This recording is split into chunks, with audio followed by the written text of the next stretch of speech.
Hey,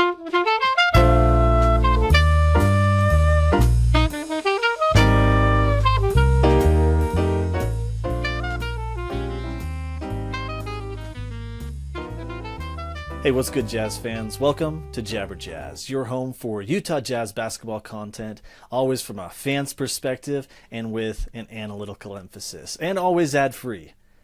So glad you're joining us. I'm your host, Adam Bushman. You can find me on Twitter at Adam_Bushman, and you can follow us, Jabber Jazz, on Twitter at Jabber_Jazz. And today, we're going through my personal big board, the top 50 players that I have evaluated for the upcoming 2023 draft. It is my best approximation of what I believe the value proposition to be for each player at the given selection. We're going to run through that today. And furthermore, we're also going to just talk a little bit about my evaluation approach, how I've kind of gone about those evaluations. And at the very end, we're going to do a simulation of the very first round. We're going to simulate every pick except for the Jazz, and then I'll interject to that simulation, acting as the Utah Jazz to make the three selections and talk through some of my process. Well, without further ado, let's Jabber Jazz. All right, so we're going to begin a little bit with my approach, kind of how I went about these evaluations. So the first few things I look for or look at are some of the measurables on a player. Height, what's their weight, what's their wingspan. If you take the wingspan minus the height, you get their length. And I've this year been focusing a little bit on the weight to height ratio, kind of that body mass index, to kind of get a feel for, hey, who's on the slimmer side, who might be on the heavier side, and who's kind of filled out for their weight, for their age. So those are some measurable things that I've started to look at. I also look at positions. When we think about positions, they're pretty nuanced, actually. And I've kept them pretty basic. I've stuck to just guard, wing, forward, and big. But I have identified a position on both the offensive and defensive side of the ball for each of the prospects. So we'll run through. So that's part of the evaluation. I also kind of try to evaluate my impression of just watching the tape. Do they stand out? Does it look like the defense is worried about them? Do they kind of have a presence on the court? And are they making an impact regardless of if the ball's going in? That type of thing. I also look at some physical traits of athleticism, feel, some agility, coordination, that kind of stuff. And then there's a lot of offensive stuff that I pay attention to. Shooting, finishing, self-creation is a big one for me. If they have some wiggle to their game, if they can go east to west and north to south in creative ways. How's their handle? Can they dribble well? Do they pass the ball? How do they move when they are off the ball, right? Are they creating gravity, or are they bending the defense off the ball? And then defensively, I look at on and off ball defense, rebounding, activity. Part of what makes up activity is deflections, steals, blocks, that kind of positive disruption for a defense, but then less the fouls. So I'm not as excited about a prospect or a player that if they're getting 5 steals and blocks a game, if they're also committing 4 fouls, because likely those fouls are a kind of a function of that aggression. So I want people to be active without being overly aggressive to foul. And then finally, some just general awareness on defense to help or when to stay home, that kind of stuff. And I also look at some player comparisons. I'm not great at player comps, and so I rely on some others in the industry to kind of help me out with that. But those are a lot of the things that I look for, and kind of how I went about this evaluation. As is kind of customary with me, if you follow this podcast or follow me on Twitter for a time, I am pretty analytical, so I have used a lot of those components in, but I've really been using that as kind of like the first pass to get me 50% of the way there, and then I rely on my gut, what I'm seeing, to kind of carry me the rest of the way. And so my analytical approach isn't strict for my rankings, but they do inform those rankings, and I make some judgment calls along the way. So that's my approach, and without further ado, we're going to try to stick to 45 seconds or so about each prospect and really go through the top 50. All right, so we're starting off with number one on my big board, Victor Wembanyama, the 7'5", 230-pound alien from France. He plays on offense like a wing. He's going to be pulling up from three. He's going to be dropping fadeaways, handling the ball. But on defense, he's going to protect the rim like a big and can even get out onto the perimeter. I really, really like from Victor Wembanyama how multifaceted he is. He really is a Swiss Army knife. What I don't like a ton about him are I guess just the physical side of things. At 7'5", there is some dark history of being available and having a really long career, but I'm not too concerned about that because from what I've been hearing, that his training staff has done a really unique job to make his body ready for that rigor. I don't think he needs to put on a ton of weight. In fact, I would kind of hedge against it. So Victor Wembanyama, number one. Dang those Spurs, they're getting a great one. Number two on my board is Brandon Miller. Brandon Miller's from Alabama. He's going, if you look at the composite rankings, he's going 2 to 4 on industry boards. I have him here at 2. On offense, I see him as a wing, and on defense, a wing as well.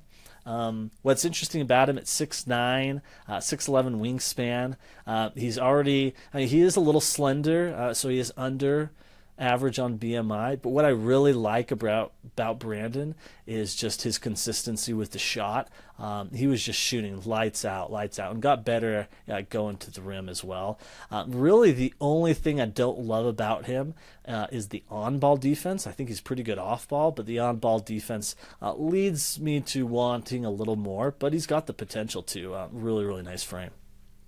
Okay, let's talk about number 3 on my board, Scoot Henderson. Both Brandon Miller and Scoot Henderson occupy tier 2 for me, whereas Victor Wembanyama is in tier 1 all by himself. So in tier 2, Brandon Miller and Scoot. Scoot is just a tank, 6'1", 6'2", guard, 6'9" wingspan, already filled out. Like I said, he's just a tank, kind of a Chris Paul, Derrick Rose hybrid. He's really, really incredible, and what I just love about him is how he balances getting his own shot with passing. I think he does it super, super well. I think he's got a real knack for it. Again, on-ball defense leaves a bit to be desired for me. Also, the shooting isn't great, but the form is there. He's pretty confident, and he's pretty deadly in the mid-range. So I think long-term he translates to an average shooter from deep on probably average volume. All right, let's dig into tier 3. So here in tier 3, I have Jarris Walker leading off. Now, Jarris Walker, if you look at composite rankings, he goes anywhere from 3 to 10. I'm hoping he's available for the Jazz there because this is one of the guys I love. He's really, really interesting because at 6'7", he's got a 7'3" wingspan, so great length, and he's at a 28 BMI. So he's really kind of pushing the upper tier of this draft class there. He is just super powerful, super imposing physically. I envision him being a forward on both ends. What I just adore about him is his passing. He didn't get to show a ton of it, but if you look back at some of the high school tape and in college, he is just a wicked passer, very cerebral, and he defends the rim incredibly well. From those two standpoints, I feel like he could be a Draymond Green type. I don't think he'll be near the on-ball defender that Draymond will be, and I don't think he'll be able to switch as well as Draymond. And he may not even be as good of a passer, but I think that there's a lot of those traits that are pretty similar. And the great thing about Jarris is he has some creation abilities. He didn't get to show a lot of it. And furthermore, his shot isn't as consistent and ready to go as you would want. But I have some confidence that he could be average there. If all goes right, maybe he's the Atlanta Hawks version of Paul Millsap. All right, let's go to number 5 on my board. Also occupying this tier 3 is Cam Whitmore of Villanova. If you look at the composite rankings, he's stuck in between 5 and 8. A lot of people having him going 5 to the Detroit Pistons. Cam Whitmore also is super, super intriguing. One of the youngest players in the draft. He'll just barely be 19 by the time he's drafted. 235 pounds, 6'6", 7-foot wingspan. I think he's best as a wing on offense, and I think he's best guarding forwards at the next level. Some of his finishing, oddly enough, is a little underwhelming. He's a mega athlete, which I absolutely love. Some of the finishing was a little off there, but he did suffer a hand injury early in the year. And I actually feel like his defense is really scalable to the next level. So Cam Whitmore, 5 on my board. At number 6, I have Ausar Thompson. He's one of the 2 Thompson twins. He's going between 5 and 15 on composite boards, with really wide range. That 15 is a single industry board that I follow, kind of an outlier there, but that kind of shows you a little bit of where he might go. I really like Ausar, 6'6", 7-foot wingspan, already filled out body-wise. I think he's a wing at the next level on both ends of the floor. What I love about him is he can do everything that his twin brother does: pass, defend, ultra athlete. I think he's got some handle. Not as much self-creation as his twin, but I think he's already kind of an average-ish shooter, or with average-ish potential there. So I really like Ausar. At number 7, it's the other twin, Amen Thompson. Amen is more of a guard at the next level, has the same sort of measurables as Ausar. Both of them are just over 20 years old. And for Ausar, I see him on offense more as a guard. I think Ausar can do a lot of that too, but Amen I think is a little more natural as a point guard. I think he just has that extra special sauce as a passer, which is just fantastic. His shooting is, by my estimation, quite a bit further back than Ausar's shooting is, which is a bit concerning, but I think if things go well, I mean, he's like all-NBA version of Ben Simmons, who was a fantastic player. So I have a man here. It's number 7. All right, at number 8, kind of here in the middle of this tier 3 for me, I have Anthony Black of Arkansas. I've really liked Anthony Black. What I felt like the Jazz need is they need defense, and Anthony Black, it rates out as one of the best defenders, especially on the guard line. In this draft, I think he can go 1 through 4 switching pretty well. Bigger 4s might be a little tougher, but I saw him do some really excellent things against some of the centers for teams like Kentucky, where he got switched onto them and did a real nice job. The shooting's a bit behind as well, but I kind of see it in the same range as Ausar Thompson. A little bit worse form, but probably a little bit more confidence in it already as well. So that's Anthony Black, Arkansas, 6'6", 6'8", wingspan, already filled out. Next up at 9, I have Cason Wallace. Cason Wallace out of Kentucky. A lot of people think that if things go right, he's a Marcus Smart. If things go really right, maybe he's Drew Holiday. And, if he even gets a little worse in the NBA, maybe he's DeAnthony Melton. So I really like Cason as a guard on both ends. I think what he lacks a little in his athleticism, in his creation, some of his wiggle, he just has an excellent foundation at everything else that you want. He's a good passer, great defender. He moves without the ball. He finishes really well at the rim, and he's already a good shooter and just a really high-impact player. I really like Cason at number 9. Number 10 for me is Taylor Hendricks. Taylor Hendricks out of University of Central Florida. This guy is awesome. Kind of a similar defensive mold as Jarace Walker, 6'8", 7'1". He's a forward. I think he can even moonlight at center quite a bit. Really good rim protector and also a really good shooter. Shot about twice as many threes as Jarace Walker did, and he made over, I think it was 43% of them. He does lack some self-creation and definitely lacks some wiggle and strong handle for him offensively, but a really excellent player by my estimation. And finally, to wrap up tier 3, we have one of the most controversial players in this upcoming draft, G.G. Jackson of South Carolina. I really, really like this dude. He's 6'8", 7-foot wingspan, already filled out pretty well at 214 pounds. This guy, what I love about him is he is just elite at self-creation. He can get any shot he wants. He can create tons of separation. He's very confident in his shot. He's very confident in his handle. He's got a lot of wiggle too, and he put all that on display. What I don't like about him a little bit are, it does seem like he is immature to some extent. It does seem like he may be a little full of himself. I think that a lot is due to his age. He's the youngest player in the draft. I think if he had been seven days younger, he wouldn't have been eligible for this draft. So that's G.G. Jackson in a nutshell. I really like him. So that's tier 3. And now we're at number 12 on my board, which kicks off tier 4. And I have Jalen Hood-Schifino here. Jalen Hood-Schifino is a guard out of Indiana. He measured super well at the combine, 6'4", and a 6'10" wingspan. He's already, really good body too at 217 pounds for 6'4".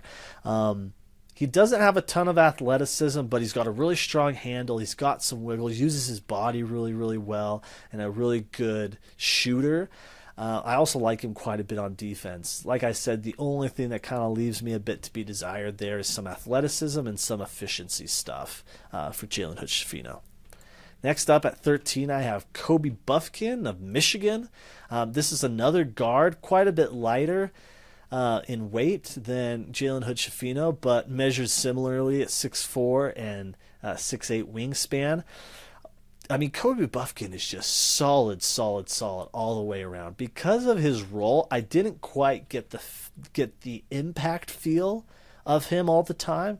In a sense, I kind of felt like he was, put in a support role all the time, but he really came on towards the end of the season, and I just saw a lot of really great stuff. He had the efficiency, he had the shot variety, he was active, and he was a good rebounder for his position as well.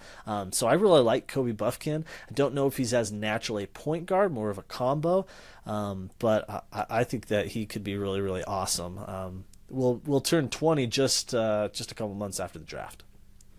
All right, next up at 14 for me here in this tier 4, I have Dariq Whitehead. Dariq Whitehead, again, along with G.G. Jackson and Cam Whitmore, is one of the youngest guys in the draft. He was also one of the highest rated prospects, highest recruited prospects in this class coming out of Montverde Academy. He's 6'6", 6'10". He's already filled out as well. I think he's just an excellent shooter. I mean, such a beautiful shot. He's got it on volume. He's got it stand still, pull up, coming off of screens as well. I also think he's quite active defensively. Not as good of a rebounder as I would have liked. Also, we didn't get to see a lot of his handle, a lot of his wiggle. Didn't get to see him with the ball in his hands and passing very much, but you saw that a ton in high school, and I'm encouraged.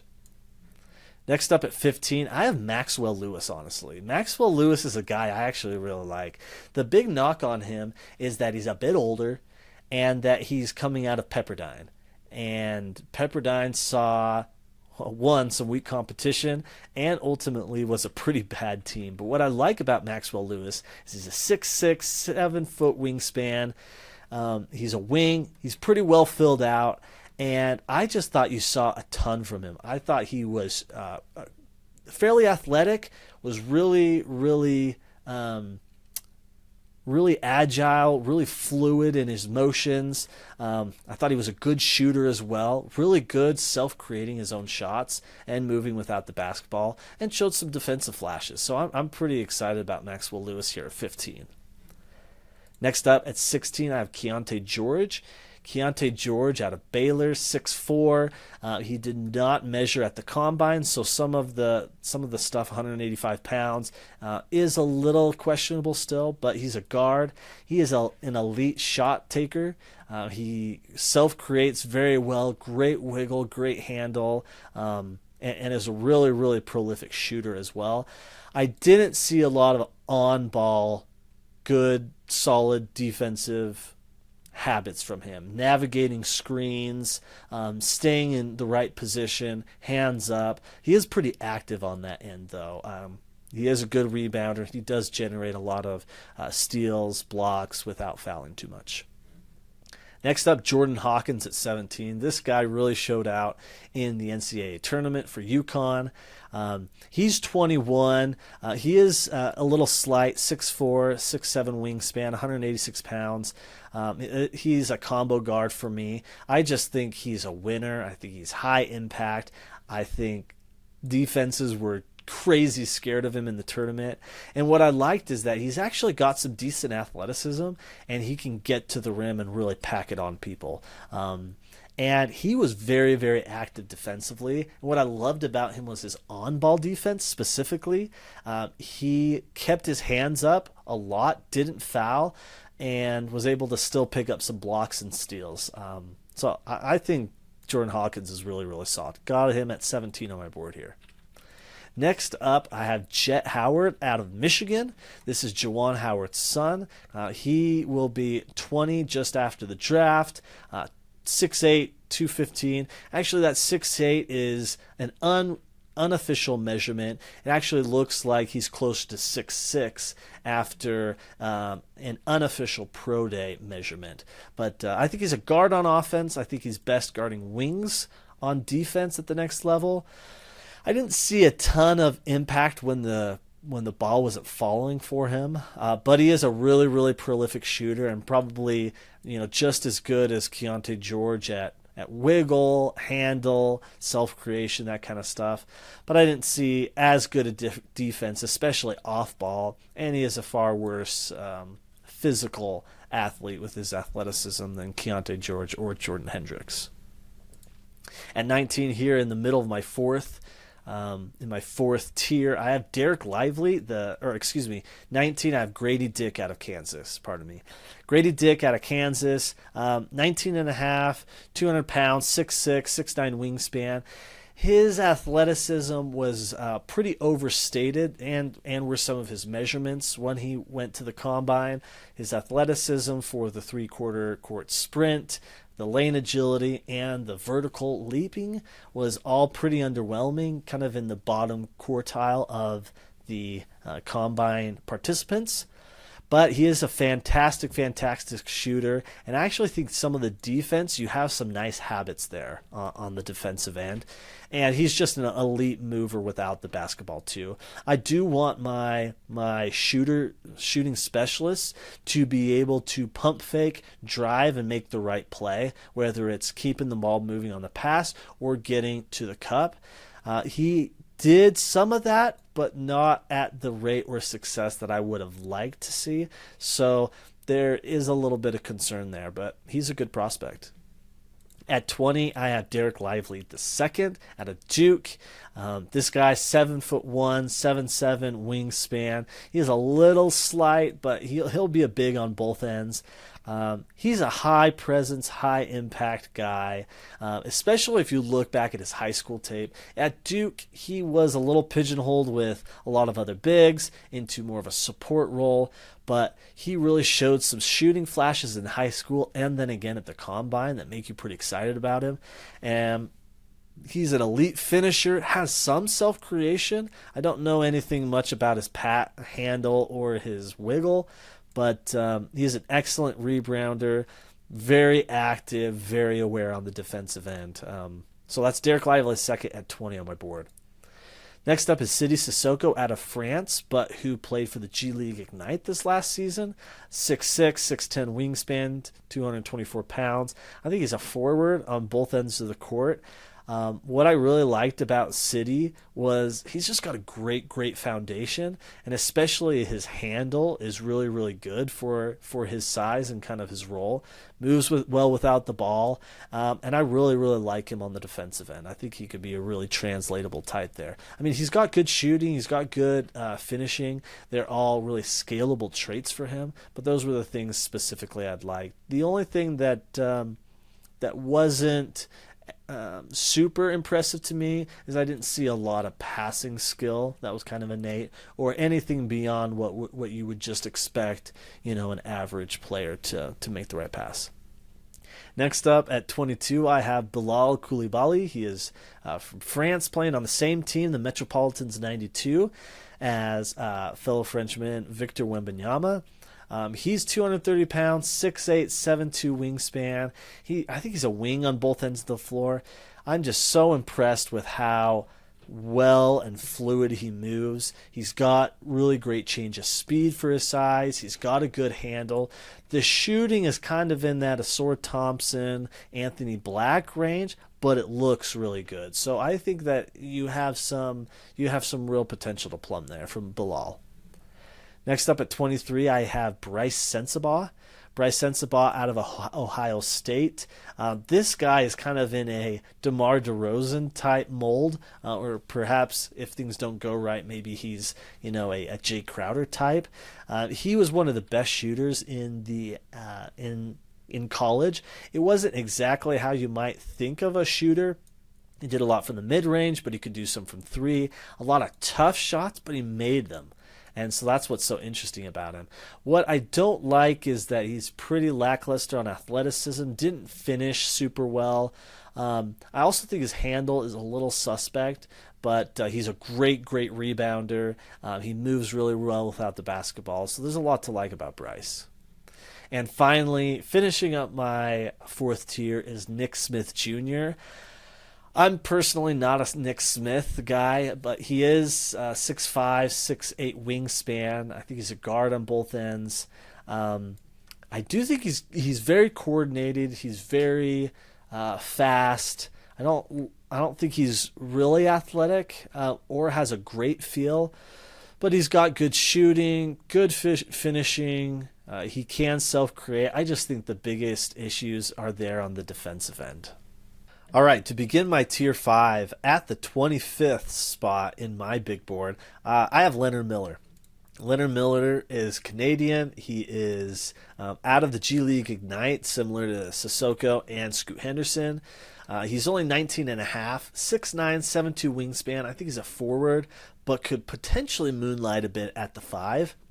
Really athletic, really agile and coordinated. Shooting's a bit suspect, so is self-creation, but he's got a really good handle, really good passing, moves well, excellent rebounder, very active as well on defense. I'm not really encouraged by the on-ball defense much, but there's plenty there. Next up, I have Colby Jones out of Xavier. This is actually one of my favorite picks for the 28th spot that the Jazz occupy right now. He is a junior, 21 years old, 6'5", 6'8" wingspan. I think he's a guard on offense, but I think he's best defending wings. I thought he had great presence and impact when he played. Not super quick or ultra coordinated. He does kind of feel like he has a little bit of that, hey, I move at my own pace type, but a really good shooter, really good finisher. I really like his passing too, and I think he's really solid defensively, especially on the boards, and is very active as well. So that's Colby Jones at 26. 27, I have Chris Murray out of Iowa State, almost 23 years old. He is the twin brother of Keegan Murray, who went in last year's draft to the Sacramento Kings. 6'8", 7-foot wingspan. I think he's a forward. He's really solid across the board. Doesn't have a lot of self-creation, but some good stuff there. I don't think he's got any wiggle or much handle, but he's got enough. And he does some good stuff on defense. The ultimate issue is he probably just doesn't have a lot of ceiling to plumb. Next up at 28, I have Noah Clowney. Noah Clowney is, again, another one of these youngsters. Like he'll barely be 19 come the draft. And Noah Clowney's out of Alabama. He's 6'10". I think he's another one of those guys who can be a forward or a big, doing some moonlighting at either. I didn't feel like he had a big presence, but he's got mega athleticism. He's got some shooting potential too, but he's a really, really excellent finisher and a pretty good defender outside of on ball. I think when he was on smaller guards, he did lack a bit of discipline, but off ball and especially at the rim and being active, I think he was really solid. So that's Noah Clowney, Alabama. Number 29, I have Andre Jackson, another one of my favorite picks for this 28th spot. Again, out of University of Connecticut, he's 21 and a half, 6'6", 6'10" wingspan. I think he is a wing slash forward, can't really decide, because I do think you want the ball in his hands. He's got a good handle. He's really, really excellent passer. The shooting, again, is kind of in that Anthony Black, Asor Thompson type situation, but I think he's an excellent defender, very, very active, very, very aware too, a good rebounder. And so that's Andre Jackson. Next up is James Nagy of Barcelona. This guy is super young too, will just barely be 19. He's got a wingspan that is 9 inches longer than his height. I think that this guy is just incredible. He's another big. I think you just feel his impact and you see his presence on the court. Really athletic, really agile. Not a great shooter at all. Very, very low volume, but excellent finisher. Didn't see a lot of passing, but I saw just awesome stuff on the defensive side. So that's James Nagy out of Barcelona. Next up is Marcus Sasser. All these guys are in Tier 5 for me. And these next three up here are in Tier 5. Marcus Sasser, 31. This guy is a guard, 22 and a half. He's also only 6'1", but he's got a 6'7" wingspan. I think he was a really, really impactful guard for the Houston Cougars. Good shooter, good finisher, really's got a lot of passing, handle, wiggle, and also pretty good defender outside of rebounding. Rebounding was just not something he was very good at, especially in this last season. But again, rebounding is a bit of a team-oriented thing, so he played with a lot of good rebounders over there in Houston. So that's Marcus Sasser. Next up is Terquavion Smith out of North Carolina State. This guy, again, is just one of those really, really tough shot makers, shot takers. Not a great athlete. I didn't also see a lot of positive impact, but he's an excellent shooter. I also saw some good passing from him too. Really moves well without the ball, and was a surprisingly capable defender given his frame. So that's Terquavion Smith at 32 for me. And the last player in my Tier 5 is Brandon Podziemski from Santa Clara. Santa Clara is the college that produced last year's kind of steal of the draft in Jalen Williams, who went to Oklahoma City.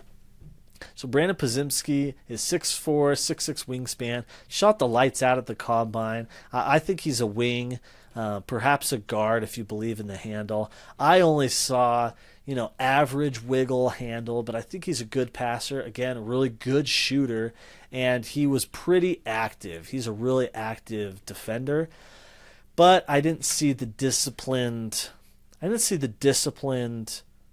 posture, stance that you'd want to see on ball, and I think he got a little distracted off ball too. So those are my Tier 5 guys, rounding out with Brandon Podziemski at number 33. Now into Tier 6. First guy is Ryan Rupert, who's from the New Zealand Breakers. This guy is kind of just a freak. 6'6", 7'2" wingspan, so +8 length. I think he's a wing. He actually doesn't have a great amount of athleticism, but he is pretty agile. and he does move well, but he's got some poor shooting, kind of in between a Sword Thompson, a Men Thompson type range. Um, I think he's a tenacious on-ball defender, really good off-ball as well. Very active, very aware. I think he's one of the best kind of like perimeter wing defenders in this draft class for sure.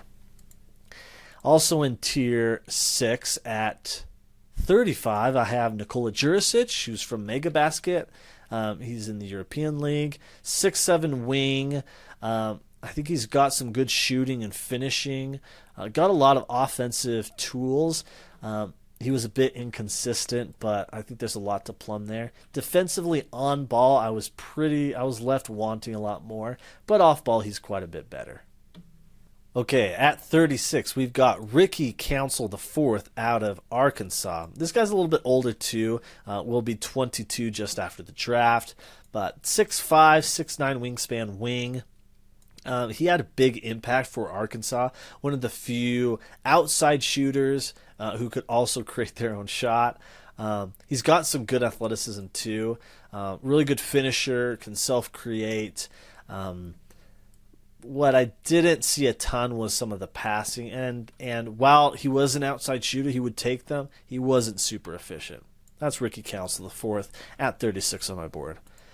37 is Trace Jackson Davis. This guy out of Indiana.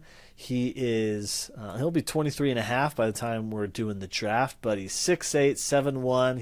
He's a big. I kind of see him more as like a better athlete Brandon Clark for Memphis.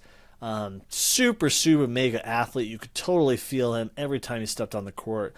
Not a good shooter though, and some of the finishing numbers were a little lackluster, but he is a really good passer as well, and good handling, good wiggle. So he's a really interesting guy. At 38, I have Jalen Wilson out of Kansas. He's another older prospect. He's a wing on offense, I think, but I think he's best defending forwards. He's not super speedy or super athletic, but he is a good shooter.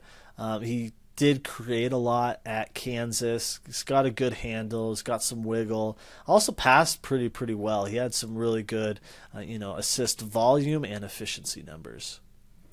At 39, I have Jaime Jaquez Jr. out of UCLA. Another older guy, 6'6", 6'10" wingspan. I think he's a forward. He has some self-creation stuff, but he's probably best as a finisher. He can shoot the outside shot. It's just a little slow for my taste. And I don't think he's very good off-ball defense. I think he's active, but just off-ball, I saw that he didn't have the good habits to be an off-ball defender. At number 40, I had Terrence Shannon Jr. of Illinois. Another older guy, but 6'6", 6'8" wingspan. I think he's a wing. I think he's really fluid, very coordinated, very speedy. He's got a shot. He's got good finishing. I didn't see a strong handle, just kind of average.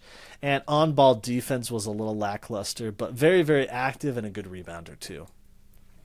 At 41, I have Deron Holmes II out of Dayton. This guy will be 21 by the time we're hitting the draft. 6'9", 7'1" wingspan. I think he's a big. He did demonstrate a little bit of shooting, but I'm not super buying into it. Great finisher. Has some handle. Has a little bit of wiggle for his position. But mostly he's an active, kind of off-ball defending, rebounding big who's got elite finishing and has some other skills to him. Adem Bona is at 42 for me, UCLA. This guy is another athletic, just like phenom. He really got up there. He really had kind of a high motor. 6'8", 7-foot wingspan. Again, I think he's a big. He really doesn't have any shooting for him, but a really good finisher. And I also didn't see as much passing as I've seen with some of the other bigs that made me more excited. But he is a little bit more aware defensively, which I think makes him slightly stronger of a rim protector. Trey Alexander out of Creighton is at 43 for me. Trey I think he's a really good shooter. Some of his numbers weren't great, He also doesn't finish very well. And I didn't think he always looked super coordinated and speedy, and some of his combine numbers kind of bore that out. But he's a really interesting guy, moves really well, passes well. So that's Trey Alexander out of Creighton at 43 for me. At 44, Keontae Johnson out of Kansas State, one of the older guys. He's already 23. He's also one of the thicker guys in the draft class at a 29 BMI. But 6'4", 7-foot wingspan, forward. He's got some shooting and finishing. The self-creation isn't quite there, and he's only okay defensively. I'm surprised he's not as active generating steals, blocks, and staying out of foul trouble for having a 7-foot wingspan at only 6'4". Dylan Mitchell I have at 45 out of Texas. This guy's pretty interesting as a big. I honestly just didn't get the shooting or the self-creation much with him. He is a really good finisher. I'll give him that. And he really moves well off the ball.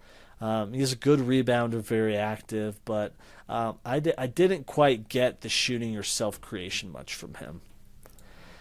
Judah Mintz out of Syracuse, I have at 46. This guy is interesting at 6'3". He's a pretty good shooter when you look at him and in some of the tape, but you dig into some of the numbers, he was kind of lackluster.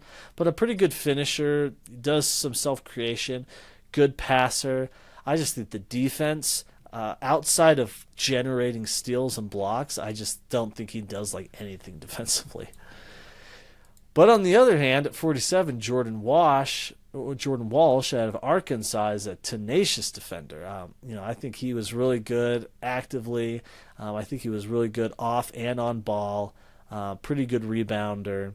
Moves well without the ball, but just not a very good shooter and only okay as a finisher. I think he's a forward on offense. I think he's best guarding wings using his length, 7'2" wingspan at 6'6" body. At 48, I have Julian Strother of Gonzaga. He does a lot of stuff pretty well. I didn't get much athleticism from him or self-creation. And I actually didn't think he was a very strong passer either, and only okay defensively. So I wasn't a big Julian Strother guy. Julian Phillips, though, at 49, is probably one of the guys who least made sense to me. I think he's a forward on offense. I think he's best defending wings at the next level. Very, very athletic. I'll give him that. Only okay coordinated from the tape that I saw, and I didn't actually feel like he had a lot of great feel. Looking at his wiggle and his handle didn't seem awesome. He does move well without the ball, and he is pretty good on defense. I just didn't quite get the hype surrounding Julian Phillips from the tape and numbers that I was looking at. And finally, at 50, rounding out the last of Tier 7, I don't think I mentioned, but Tier 7 goes from Keontae Johnson at 44 to Zach Edey out of Purdue at number 50. Zach Edey is a 7'3" big with a 7'11" wingspan. He's really, really thick too. Hardly any athleticism, not fast. Does have average feel. Can shoot a little bit in the mid-range, and is a really excellent finisher. A little better passer than I would have anticipated. Really good rebounder, very active, and is okay on and off ball, not great. I think because of his poor agility and speed, it can hamper him on that end. There are a lot more players outside of this 50 that I have here. Some of the guys like Kobe Brown, Mike Miles Jr., Olivier Maxence Prosper. A lot of these guys probably would be close to this top 50, if not in the top 50. I just haven't had enough time to go through all of these players in enough depth and detail for me to confidently rank them. But those are my top 50 prospects. All right, as promised, we're going to run through an actual kind of simulation of this draft. We're only going to do the first round. I'm going to act and kind of take the part of the Utah Jazz. So we're going to simulate all picks except for Utah in the first round and kind of see what we come up with. You guys ready? Oh, I should also preface, this simulation is one that I created, and what it does is it will take the rankings from 9 industry boards, and it will use those to determine the range a player is likely to be drafted at, and then will be drafted at. So I've seen some simulators where you can turn up the chaos rating, and it will have Victor Wembanyama not going number 1. That's just not happening. You look at every board, he's going number 1. So I don't feel like that's actually reflective of what reality will be. So that's kind of why I created this simulator myself. And so we'll use industry boards as the likely range. So if, for example, Cam Whitmore on 7 of the 9 boards have him going at 5, he's likely going at 5. Not always, but if you ran the simulation a lot of times, he's most likely going to go there. And same for a lot of the other players. A player cannot go any lower than his lowest ranking on a big board too. So you won't ever see, for example, Amen Thompson going 20th or something. So that's a little bit of what we're going to be using. And let's get going. So I will list off the first few prospects. As expected, San Antonio went with Victor Wembanyama 1. Brandon Miller to Charlotte at 2. Portland went with Amen Thompson at 3. Then Scoot Henderson went to Houston at 4. Detroit went Asor Thompson. Orlando at 6 went with Taylor Hendricks. 7, Washington went with Cam Whitmore, and Indiana went with Anthony Black at 8. It's also a little obvious here that team fit isn't always taken into account purely, but we see that doesn't even happen in the draft all the time as well. Some people will throw out fit, throw out team needs as well, and just go their perceived best player available. So the Jazz are on the clock here at number 9. Some of the guys that are available here are Jarris Walker, Cason Wallace, Keontae George, Grady Dick, Jordan Hawkins. For me, this one is super, super obvious. My guy who is at number 4 on my board, Jarris Walker, is the guy I'm going to be going here. I really, really like the fit between Lauri Markkanen, Walker Kessler, and Jarris Walker. I think all 3 of those guys can play on the floor at the same time, but I think ideally over the course of 48 minutes, those 3 are occupying all of the 4 and 5 minutes, and then Lauri Markkanen moonlights there at the 3 quite a bit too. So I really like the fit of Jarris Walker, so I'll be selecting him. This likely means I'm hoping one of the guards, either Cason Wallace, Jalen Hood-Schifino, Kobe Buffkin, ideally one of those guys is available at 16 for me because I really would like a guard to fit in. This also is a pretty good outcome as well because when I look at the ideal construction of a roster, in my mind, the ideal is that your guard is a real complementary piece to the team. They can create a little. They've got stout defense. They pass. They can get off ball and shoot. But they're probably like the number 4 of your starters. And this would pretty much work out if we could get one of those guards that I mentioned at the 16 spot. So let's see if it'll happen.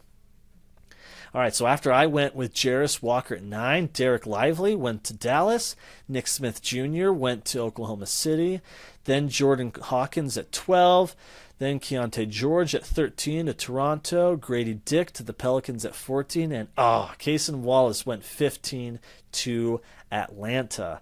That would have been awesome if Cason had slid to 16, but he's off the board, and I'm honestly just going to go with my board rankings here. I honestly, per my board, if I look at it, G.G. Jackson is the next guy to take. And I'm totally comfortable taking G.G. here. In fact, I would welcome it. I would really love if the Jazz would actually do that. For the sake of having, kind of a unique approach here. I am going to go with Jalen Hood-Schifino, who is right after Gigi Jackson on my board. I think that there's a chance that Gigi could be there later on. And even more likely, there's some guys, Maxwell Lewis, Dariq Whitehead, Colby Jones, that should definitely be there later on, even if Gigi isn't. I'm also hearing some signs of Gigi not interviewing well. Perhaps a lot of teams are really shying away from him. So in my attempt to really represent the Jazz here, I think I'm going to go with Jalen Hood-Schifino, Indiana, with the 16th pick. Let's see who's available at 28 when we get around there. All right, so the next one's off the board after Jalen Hood-Schifino. Oh, man, Maxwell Lewis went to the Lakers at 17. That's the one I was eyeing for 28. Then Bobby Clintman to Miami at 18. Noah Clowney to Houston at 19. Kobe Buffkin to the Warriors at 20. Potentially a Jordan Poole replacement. Leonard Miller to Brooklyn at 21. Gigi Jackson to Brooklyn at 21. Jet Howard to Portland at 23. Bryce Sensabaugh to Sacramento at 24. Colby Jones went to Memphis at 25. Sidi Sissoko to Indiana at 26. And Jaime Jaquez Jr. to Charlotte at 27. Okay, so looking here, Maxwell Lewis, who was a guy I would hoping would fall, he's gone. Also, Gigi's gone. Jet Howard's gone. Several of these guys, most all of these guys are gone. But the one that stands out here to me is the Frenchman, Bilal Coulibaly. If you remember, this is a 6'8", 7-foot wingspan guy. He has some shooting potential, but super, super fluid, good passer. I really like Bilal Coulibaly here. Dariq Whitehead is another really interesting option. Yeah, those two are really, really good contrasts. They've got similar body types. They're also fairly similar ages too. Dariq is the far improved shooter. I think they've got probably a similar amount of upside, but Bilal, I think, is a better off-ball mover, better defender too. Ooh, this is a tough choice here for me. Oh, man, this is a tough choice. I think I might go Bilal Coulibaly, which is actually against my board because I have Dariq a good 8 spots ahead. But I think I might be doing it. I think I'm going to go Bilal. Let's go Bilal Coulibaly. And to finish up the first round, let's see what happened. We've got Chris Murray went to Indiana at 29, and then James Nagy went to the Clippers at 30. Well, that wraps up our simulation of the first round.